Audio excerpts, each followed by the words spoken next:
You're listening ad-free on Amazon Music. It was the summer of 1888, and the residents of Englewood, Chicago had something new and exciting to talk about.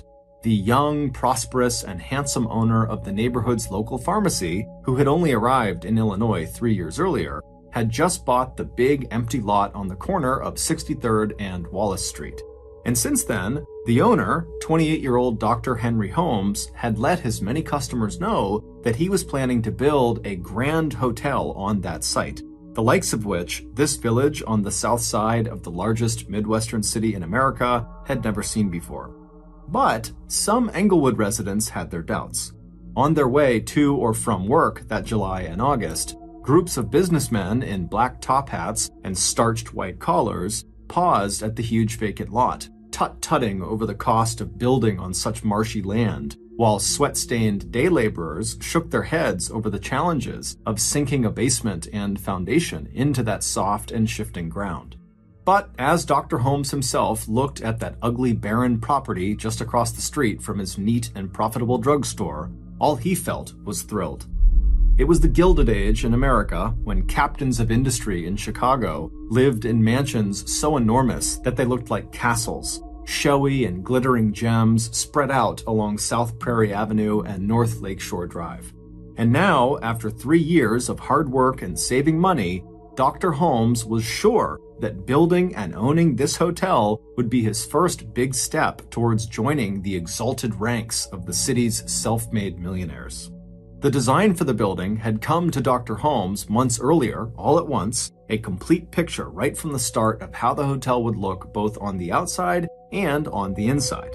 It would be 3 stories high, the first floor would house retail shops, he would sell his current drugstore and open a new one inside of his hotel on the first floor, along with a jewelry store, a restaurant, a barbershop, and a business that would sell the huge glass window panes that were in such high demand for the skyscrapers that were going up all over the heart of Chicago.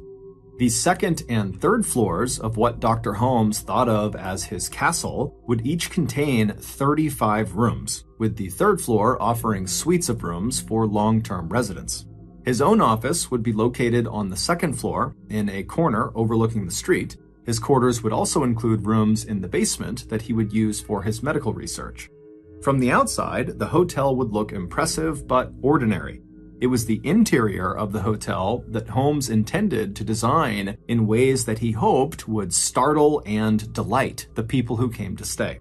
It didn't take long for Dr. Holmes to commit this vision to paper, and by summer of the following year, 1889, he had the hotel blueprints and design finished, and enough money to start hiring construction workers. And just a few months later, on a hot day in July, Dr. Holmes watched with shining eyes from the doorway of his pharmacy as workers sank the first shovel into the wet earth across the street. His hotel project had officially begun. But despite his excitement, it would turn out that both the businessmen who had tut-tutted and shaken their heads over the cost of the project and the day laborers who had shaken their heads over the difficulty of building in marshy ground were right. The construction of Dr. Holmes's hotel would end up dragging for nearly 2 years until 1891 when they actually opened the hotel, but even then it wasn't done. They still had a year or 2 before it was actually finished. But as delayed as the project was, it actually would have taken even longer if Dr. Holmes had not been lucky enough to hire the man who would become not only his trusted construction foreman, but also his close personal friend. That man was Benjamin Pitezel. Benjamin Pitezel had arrived in Chicago from Indiana around the time Dr. Holmes's hotel was starting to be built. Benjamin was a tall, strong, 33-year-old carpenter who made up for his tendency to drink too much by his absolute devotion to his wife Carrie and their 5 children, who ranged in age from a few months old to 14 years old. Benjamin had come to Chicago determined to take any job he could that would provide for his growing family.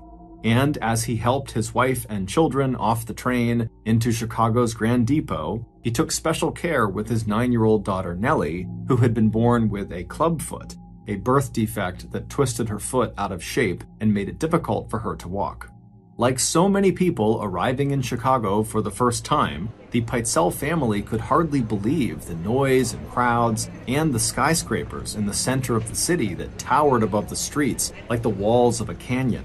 Another thing they couldn't believe was the smell from the huge stockyards in South Chicago. It wasn't just the smell of livestock. It was the stink from the slaughterhouses located along the South Side Railroad that made Chicago the meatpacking capital of the United States and the hog butcher for the world.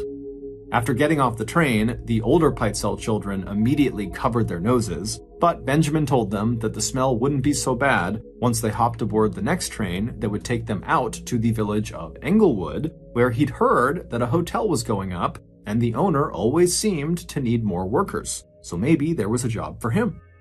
It wasn't hard for Benjamin to go to the construction site and locate Dr. Holmes, who was now spending most of his time feeling frustrated by what he saw as the shoddy work done by many of the men he had hired. But few, if any, of the workers that Dr. Holmes had let go and withheld wages from afterwards ever stuck around to complain about it. In fact, a lot of these fired workers actually felt relieved as soon as they were let go, because there was something truly unsettling about the hotel's very unorthodox design. The outside was like any other hotel at the time, but the inside was unlike anything they had ever been asked to build before. The blueprints called for secret staircases, false walls and ceilings, trap doors, and passageways that dead-ended into doors that when you opened them, you were just looking at a wall, not into a room. The blueprints also showed rooms that had no doors or windows and were only accessible via sliding walls or secret passageways. And other rooms on the blueprints appeared normal, but they were actually padded around the outside with a layer of asbestos that made them soundproof.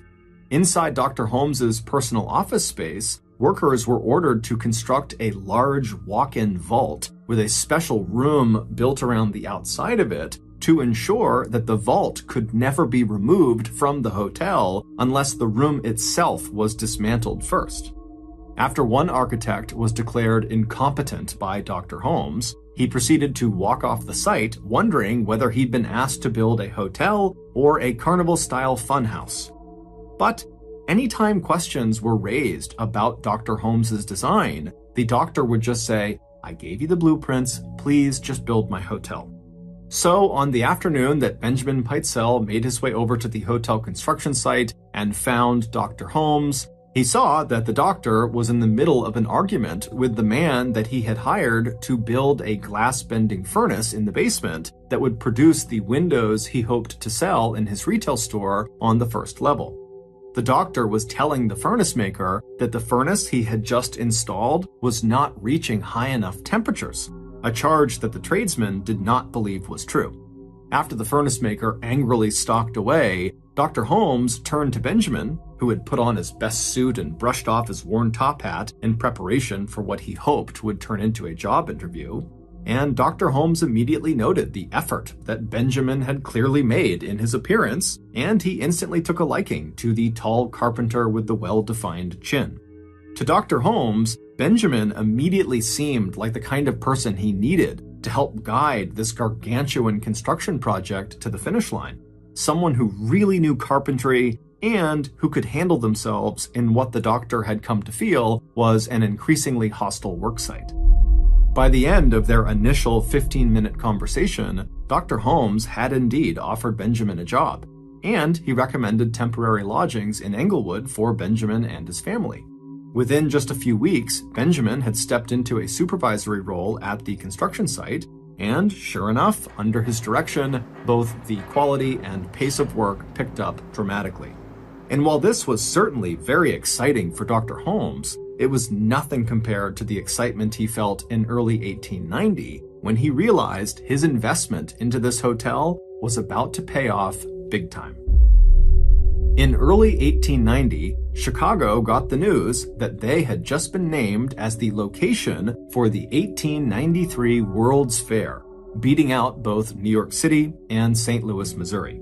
Chicago politicians and the team of architects who would design the buildings and exhibits for the extravaganza were already estimating that the massive event would attract at least 25 million visitors to the so-called Windy City, a nickname that Chicago had just earned, not for the cold breeze that blew off of nearby Lake Michigan, but because of all the windy talk by Chicago politicians who had assured the World Fair Selection Committee that their upstart city in the Midwest could throw a party like no one on earth had ever seen before.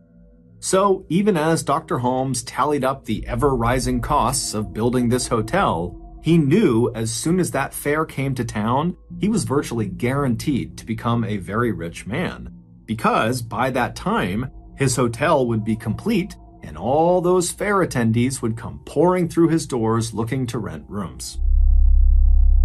In late 1890, about 10 months or so after the announcement of the location of the World's Fair, Ned and Julia Connor were hired by Dr. Holmes to work on the first floor of his nearly completed hotel. Ned was hired to manage the newly opened little jewelry store, and Ned's wife, Julia, had been hired to keep the books in the new drugstore.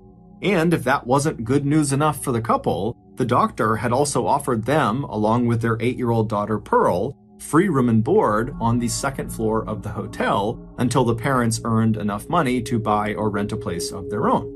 While Ned was a fairly average man who admired the ambitions of other men more than pursuing any big dreams himself, his wife, Julia, was a 6-foot-tall beauty who was often annoyed by her husband's timidity.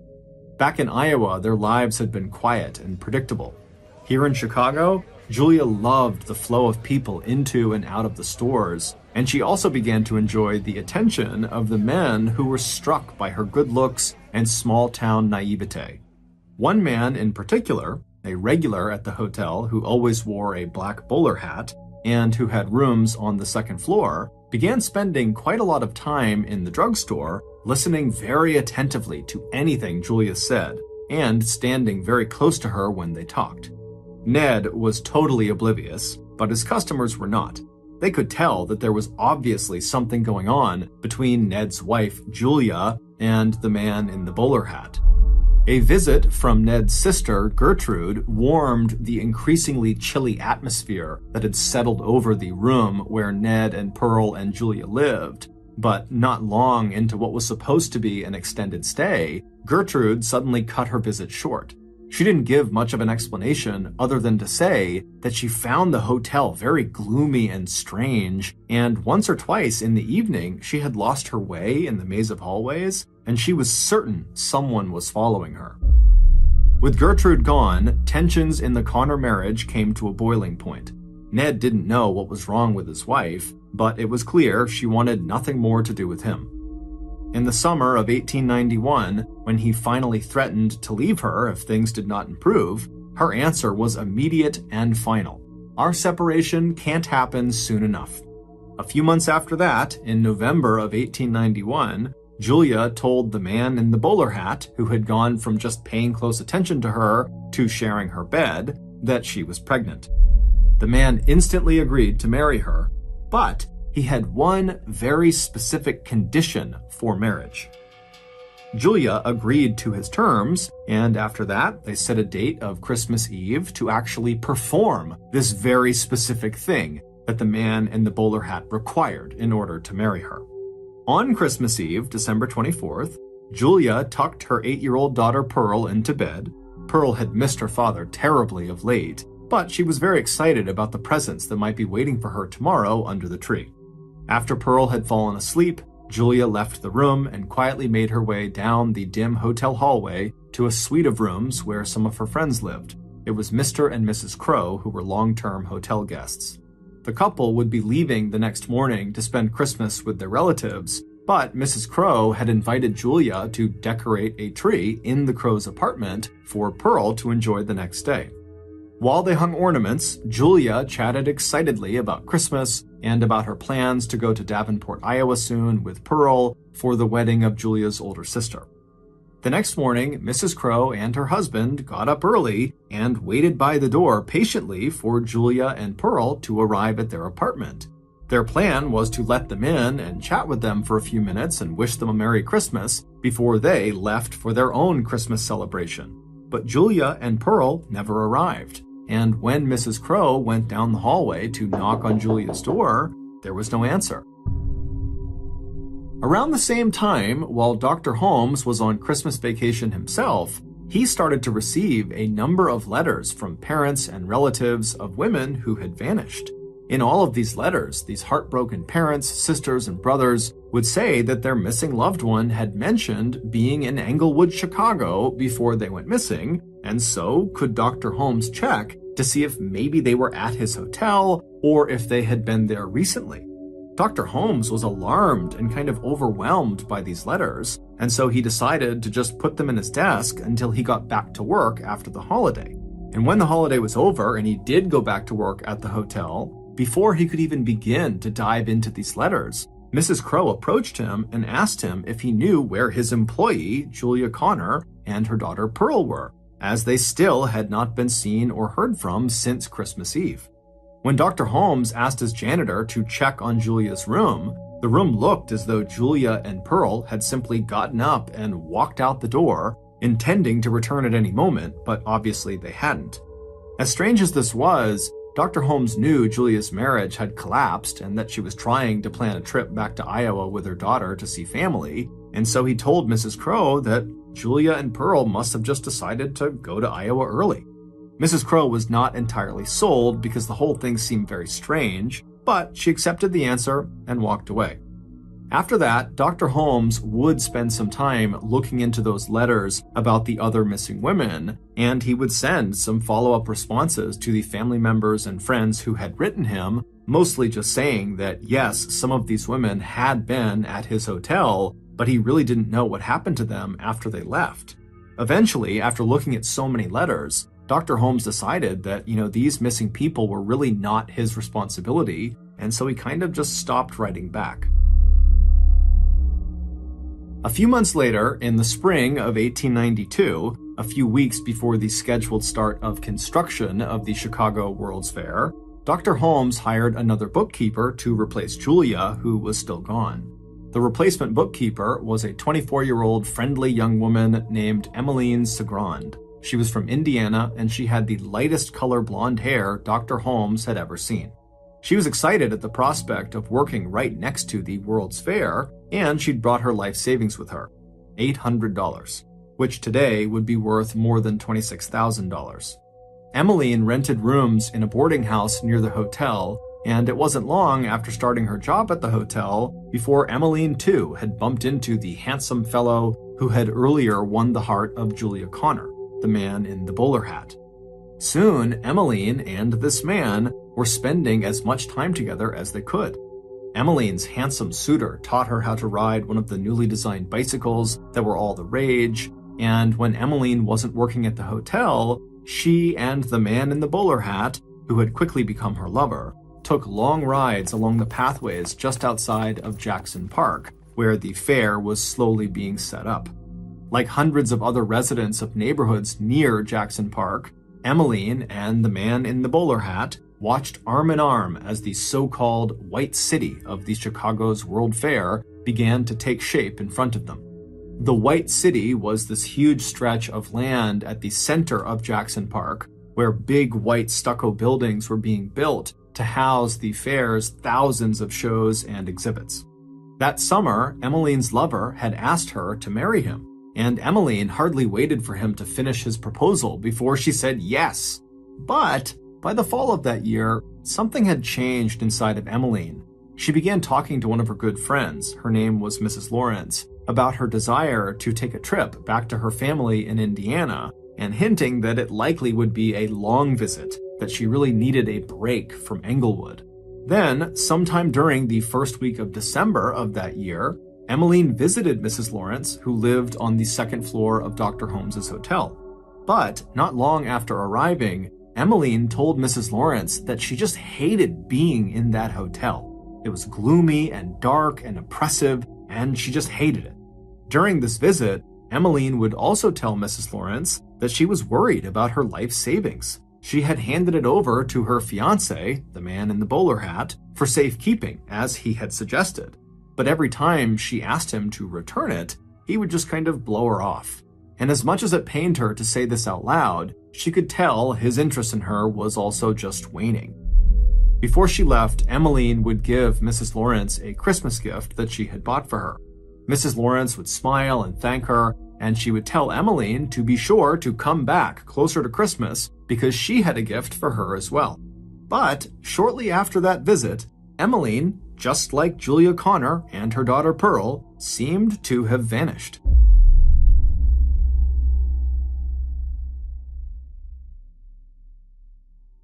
When Mrs. Lawrence noticed Emmeline's absence, she went to Dr. Holmes's office to see if he knew where she went. And Dr. Holmes, with a slight look of frustration on his face, said that Emmeline had come to him and said she was leaving to get married and go on a honeymoon to Europe, and so he didn't know if she was coming back or not, which meant, once again, Dr. Holmes was without a bookkeeper and would need to hire yet another one. 3 months later, in March of 1893, Dr. Holmes received yet another inquiry about a missing woman, but this time it was about a woman he recognized. The sender was Emmeline Segron's father, asking if Dr. Holmes had information that might help the Segrons find their daughter. Dr. Holmes was surprised and wrote back the same thing he had told Mrs. Lawrence, that Emmeline had left the hotel in December because of her marriage plans. Dr. Holmes suggested that the Segron family contact her other employers and see if maybe they know something, and if they did learn anything about Emmeline's whereabouts, to please contact him and let him know. Emmeline's disappearance put Julia's and Pearl's disappearance in a whole new light for Dr. Holmes. It also made Dr. Holmes look differently at all those letters he had gotten from the family and friends of other missing women in the area. But Dr. Holmes was a busy man, and so not long after writing back to Emmeline's father, he was back focusing on expanding his business empire.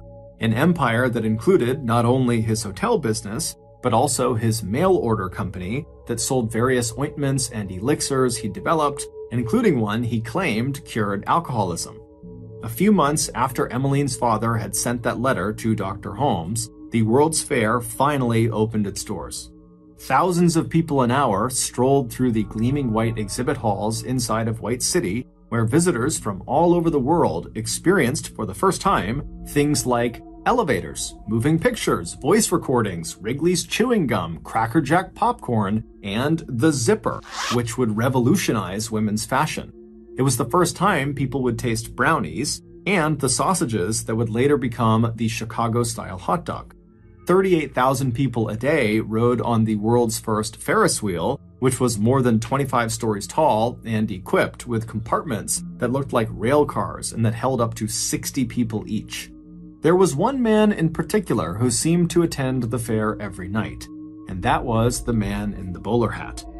He was handsome and refined looking, and he smiled at all the ladies, buying them cold dishes of ice cream while they watched the incredibly popular Wild West show put on by the famous frontiersman Wild Bill Cody. This same man who had seduced Julia Connor and Emmeline Segron before they went missing now graciously opened a path in the crowds for the older wealthy women whose families back home didn't expect to see them for days, and who would never know until it was too late that this wealthy mother or grandmother or relative was never going to come home at all. Smiling and attentive, the man in the bowler hat drifted in and out of the pavilions that housed exotic encampments of people from other countries and walked along the lagoons dotted with sailboats powered by brand new electric motors. Some nights, the man in the bowler hat left the fairgrounds alone. But other nights, as he headed toward Dr. Holmes's World Fair Hotel, he would be holding the arm of a woman, leaning over her protectively as the two of them made their way toward the gloomy castle on 63rd and Wallace. By the time the fair ended on October 30th, 1893, Chicago had in fact shown the world that the Windy City could throw the party to end all parties. The fair wound up breaking all sorts of attendance records, with a staggering 27 million people passing through their gates into the White City, which now stood empty and abandoned inside of Jackson Park. But as successful as the fair had been, it also had a dark side. During the fair, 12 firefighters had died trying to put out a blaze that burned down the Hall of Electricity. The mayor of Chicago, who was scheduled to be a part of the fair's closing ceremonies, was assassinated in his home just 2 days prior by a disgruntled and mentally ill voter. And police and private detective agencies were getting flooded with more and more reports of missing men and women, people who had left homes far away to see the wonders of the world at this fair, and then were never seen again. But with a homicide rate of 4 murders a day in Chicago at the time, police were so overwhelmed by violent crimes that only a very small handful of these missing persons reports got any attention. As for Dr. Holmes, the fair had indeed made him a rich man, but it was bittersweet. Julia and her daughter Pearl were still missing, as was Emmeline, and many of the other missing people in the city had stayed at his hotel before they vanished. This, of course, caused Dr. Holmes a considerable amount of distress, but fortunately, during the fair, Dr. Holmes had met someone, and now, when he was with her, whatever stress he had just seemed to melt away. Her name was Georgiana Yoke. She was 23, small, blonde, and had large blue eyes and a sharp mind. Together, they had wandered the fairgrounds, riding the Ferris wheel and quickly falling in love. By the time the fair ended, they had gotten married. And then, not long after that, with his wife's encouragement, Dr. Holmes decided that as much as he wanted to help all of these families and people who kept writing to him about their missing loved ones, he simply couldn't. He didn't have any answers to give them. And so, from then on, he simply began tucking the new letters he would receive every week into his desk drawer, and then he just did his best to keep going forward in his own life, assuming that the police would handle all of these missing people. But, as Dr. Holmes would eventually learn, no matter what he did or where he went, he would forever be tied to those missing people, because before those people vanished, they encountered the monster that roamed the halls of his hotel, the man in the bowler hat. After the World's Fair ended, Dr. Holmes decided he needed to pursue a new business opportunity, and the idea he thought of was one that he had come up with years earlier when he was a medical student at Michigan University.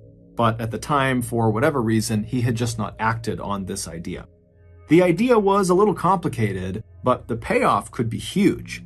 However, in order to make it work, the doctor needed a very trustworthy partner. So, late in the summer of 1894, roughly 8 months after the World's Fair had ended, Dr. Holmes looked up his good old trusty hotel construction foreman and close friend, Benjamin Pitezel, who was now living in St. Louis with his wife and children. Benjamin's drinking had only gotten worse over the years, and after finishing up the hotel project, he had struggled to make ends meet financially. So, after hearing Dr. Holmes's pitch about this new business idea, even though it required Ben to move away from his wife and kids temporarily to Philadelphia, Pennsylvania, something he really didn't want to do, and even though the plan seemed very risky, Ben ultimately agreed to do it. As for Benjamin's wife, Carrie, she was not thrilled at the idea of her husband being gone for an extended period of time, but like her husband, she trusted Dr. Holmes's business instincts. And just the year before, Dr. Holmes had actually paid out of pocket for Ben to get a life insurance policy worth $10,000, which is approximately $350,000 by today's standards. And as morbid as it was, the thought of that life insurance policy eased the anxiety Carrie felt about her husband temporarily relocating, because if something happened to him, their family would be okay, at least financially. So eventually, Carrie would give the plan her blessing. On the face of it, their plan was simple. Ben would rent office space in Philadelphia and get set up as a patent investor, someone who evaluates the potential success of newly patented inventions and invests money in the ones that look like they have good earning potential. With his knack for gadgets and machinery, all Ben really had to do was identify a couple of good money-making prospects. And then from there, Dr. Holmes would handle the rest. By August of 1894, Benjamin had arrived in Philadelphia and had found a small office with an upstairs set of bedrooms. In the downstairs office window, anyone who was walking by could see a new, neatly lettered sign that read "Patents Bought and Sold." Ben didn't have to wait very long before he had his first customer. It was a young carpenter whose invention for improving the production and quality of handsaws was promising enough that Ben scheduled a second meeting with him for the following week. But when the young man came back the following week to the patent office on Tuesday, September 4th, Benjamin was nowhere to be found. After waiting nearly an hour downstairs, the young man began calling out for Benjamin, but there was no answer. So the young man decided to go investigate. He stood up from the chair he was in and walked around the desk toward the back door of the office that led to a set of creaky stairs.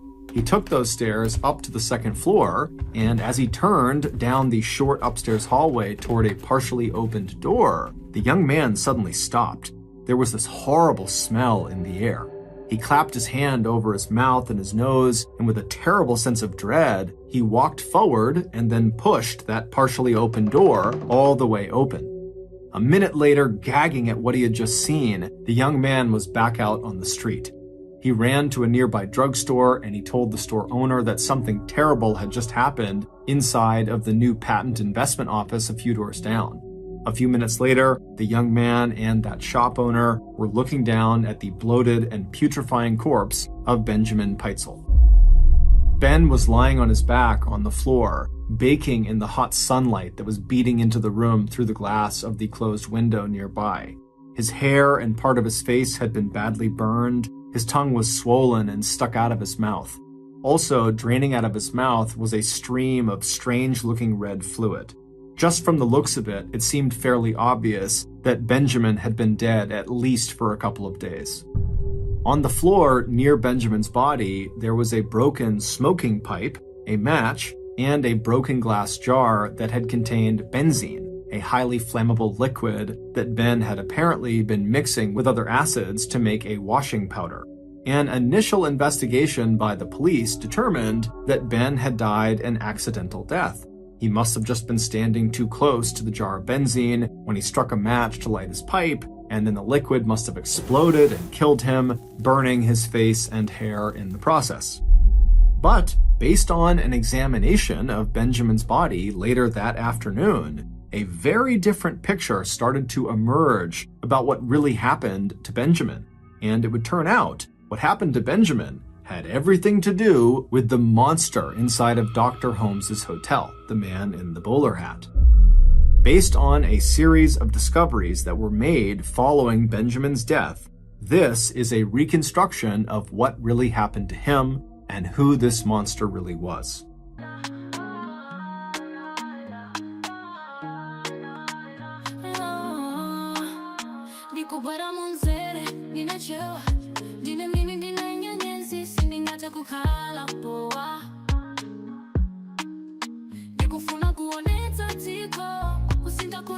Two days before the young man discovered Benjamin's dead body, Benjamin was sitting at the big wooden table in one of the rooms above his patent office.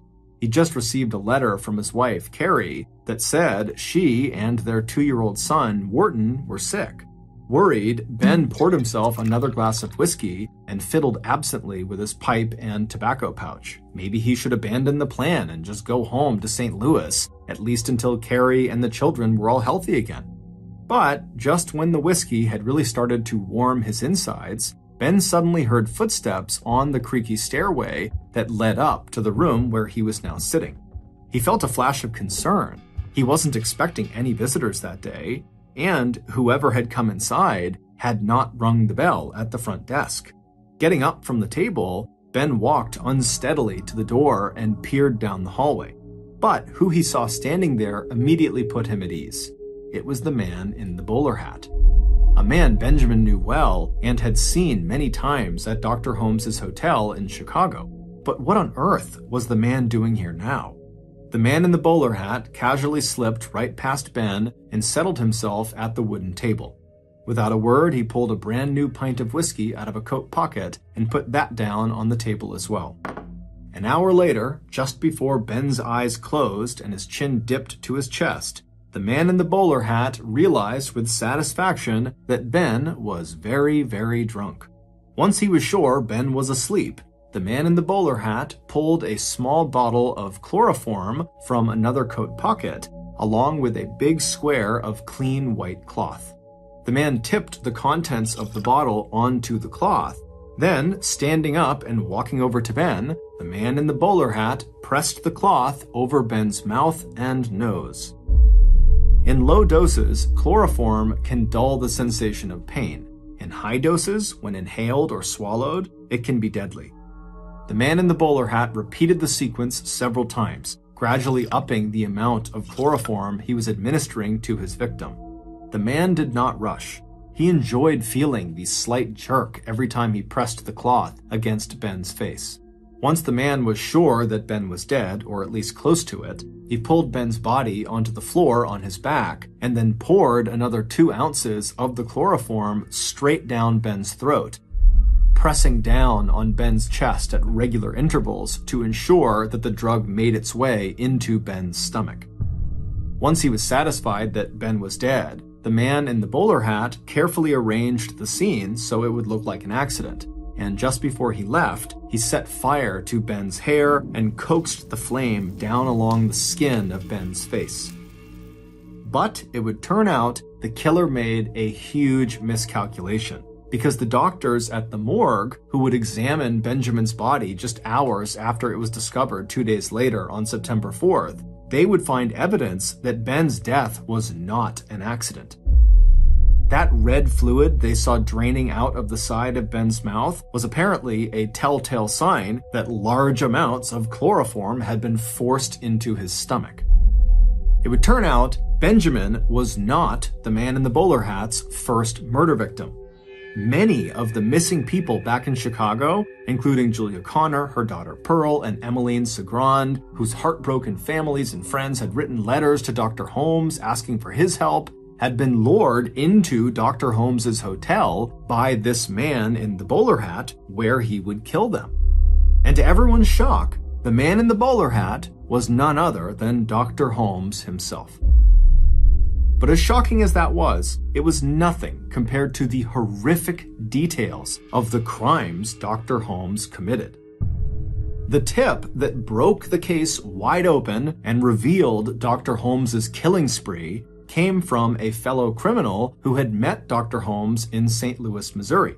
In exchange for the name of a shady attorney who could help Holmes set up the patent office in Philadelphia, Holmes had revealed every detail of the intricate insurance scam he was going to pull off with Benjamin, and he promised this criminal a cut of the profits. According to the plan, Benjamin would arrive in Philadelphia, and once he was all set up as a patent investor, he and Holmes would fake Ben's death and then collect on Ben's life insurance policy, the one that Dr. Holmes had bought for him. And the way they had planned to fake his death was relatively simple. The doctor would substitute a badly decomposed and seemingly unidentifiable dead body from the morgue right in the back of the patent office, and then when the body was discovered, the doctor and Ben's wife Carrie would both claim that the body was that of Benjamin Pitezel, and then the Pitezels and Dr. Holmes would split the huge payout from the life insurance policy 50-50. Except that Dr. Holmes never had any intention of splitting that payout with anyone. Instead, immediately after Dr. Holmes had actually killed his close friend Ben, Dr. Holmes had returned to St. Louis and told Ben's wife Carrie that her husband was alive and well, the plan was going exactly as it should, but Ben would need to stay out of town for a while since people couldn't know he was actually alive. However, Dr. Holmes told Carrie that he knew where Benjamin was and that Benjamin really wanted to see his kids. And so Carrie agreed to let her 13-year-old Alice, 11-year-old Nellie, and 8-year-old Howard go with Dr. Holmes to go see their father for a little while. And Carrie said she would join them all as soon as she and her other kids were well again. In reality, what Dr. Holmes had done was kidnap the 3 Pitezel children. He took them away from their mother so he could hold them hostage while he forced her to give him more and more of her share of the insurance money. On November 17th, 10 weeks after Benjamin's death, detectives from the famous Pinkerton Private Security and Detective Agency, who had been hired by Philadelphia Fidelity Insurance Company, finally tracked Dr. Holmes down in Boston, Massachusetts. They immediately arrested him, and even though they totally suspected he had killed Benjamin, they didn't have proof, so they could only charge him with fraud, and then they sent him to Philadelphia to stand trial. But it wasn't the fraud charges that would grip the world's attention. It was the fact that 3 of the Pitezel children were still missing, and the last time anyone had seen them, they were with the man suspected of killing their father. And when Dr. Holmes and Ben's wife Carrie both appeared in court in Philadelphia to face these fraud charges, the stricken mother could not have cared less about the money. She had only one question for the police and for Dr. Holmes and for all of America. Where are my children? It was a question that would become banner headlines across the country. It would also become an absolute obsession for one Philadelphia detective named Frank Geyser, who was determined to find the answer. Throughout the summer of 1895, everyone in the country held their breath as they followed the path of Detective Geyser as he crisscrossed the United States and Canada looking for the missing Pitezel children. Using letters that little Alice and Nellie had written to their mother over the weeks they were dragged from place to place by their captor, Dr. Holmes, Detective Geyser would eventually make 3 heartbreaking discoveries. Dr. Holmes, of course, never actually sent these letters the girls had written, in which they had named and described different places they were staying, and they had begged their mother to come get them or at least write back to them. Instead, Dr. Holmes kept their letters in a metal box that police would find among his possessions. On July 15th, buried in the backyard of a charming little house that Dr. Holmes had rented back in October of the previous year, Detective Frank Geyser found the bodies of the 2 Pitezel sisters. Alice and Nellie had been forced by Dr. Holmes to climb inside of a trunk together where they were gassed to death. The doctor then dragged their small bodies outside and tossed them into a shallow grave. Before covering their bodies with earth, Dr. Holmes had cut off Nellie's legs so her body could not be identified by the girl's club foot. It wasn't until weeks later, on August 27th, that Detective Geyser finally succeeded in finding the 3rd missing Pitezel child, 8-year-old Howard. Dr. Holmes had poisoned the little boy, cut his body into pieces, and then burned the pieces inside of a coal stove in another house the doctor had rented in Indiana. Along with a clotted mass of the boy's hair and bones that had gotten caught inside of the stovepipe, Detective Geyser found the little boy's most treasured possession collecting dust in the corner of the living room. It was a brightly colored spinning top with a handle in the shape of a tiny man that Benjamin had bought for his son at the 1893 Chicago World's Fair. As news spread about the discovery of the 3 Pitezel children's bodies, Dr. Holmes was finally charged with 4 counts of murder. On July 19th, shortly after the discovery of Alice and Nellie, Chicago police lined up outside of Dr. Holmes's hotel and began a floor-by-floor, room-by-room search of the building. And what they discovered would finally explain why the layout of Dr. Holmes's hotel was so strange. It was because he had literally built the hotel to kill people. The moving doors and dead-end passages were perfect for stalking his disoriented guests, mostly young vulnerable women and older wealthy women whom he could rob before killing.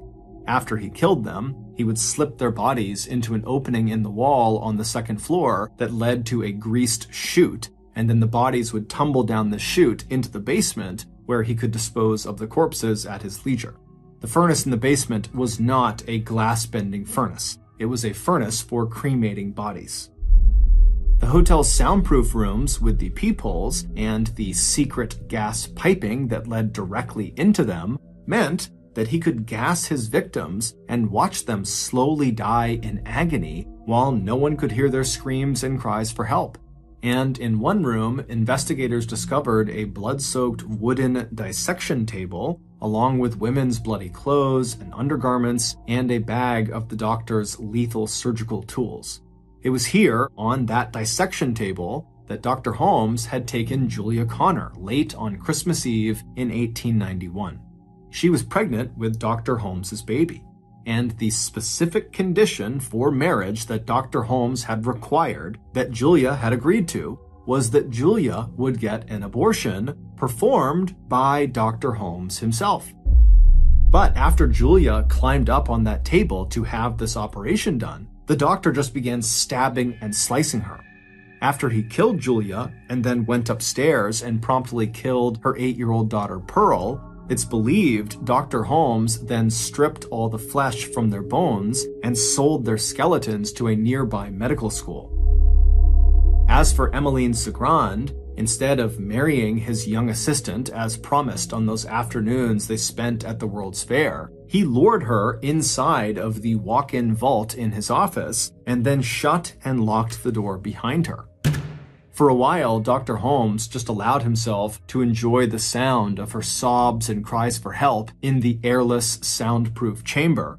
But once those delicious noises began to ebb, he turned on the gas that led into the vault.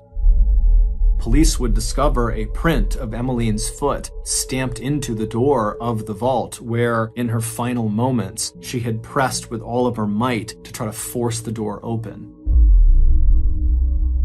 At Dr. Holmes's trial for the murder of Benjamin and the 3 Pitezel children, Dr. Holmes's wife, Georgiana Yoke, was shocked for a lot of reasons, but she was especially shocked to discover that she was actually one of 3 women, all married to the same man, Dr. Holmes.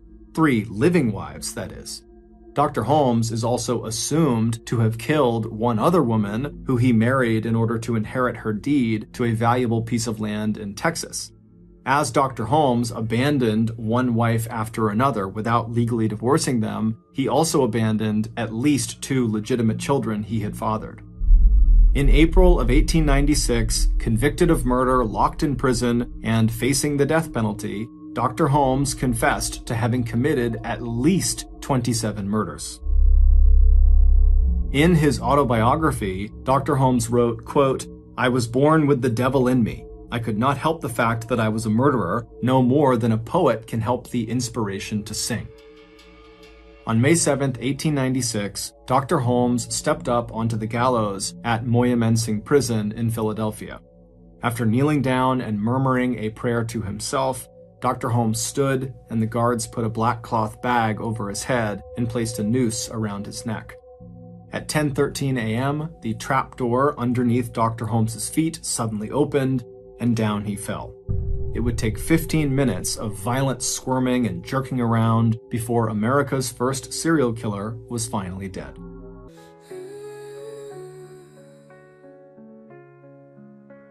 City lights are fading, lost in this decay. Echoes in the night lead me far away.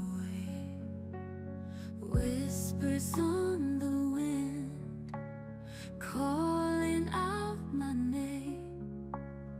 Prayers turn to sin in this endless game. Shadows take the light, in the darkness I am free. Searching for a sign in the aching melody.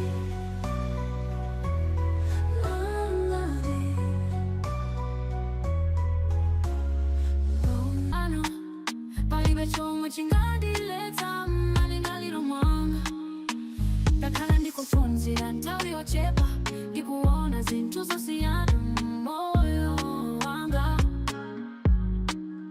Ndikufuna kusintha, ndikufuna kukhala wamkulu, ndikufuna kukhala mtumiki wa anthu onse.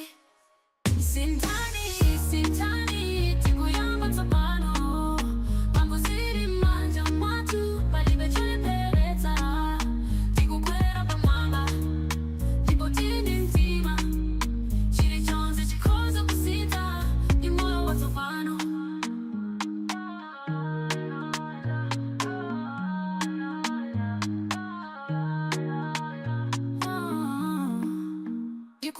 nakukulan misemo. Alin di maloto, alin di togolo, lo chitita manyazi.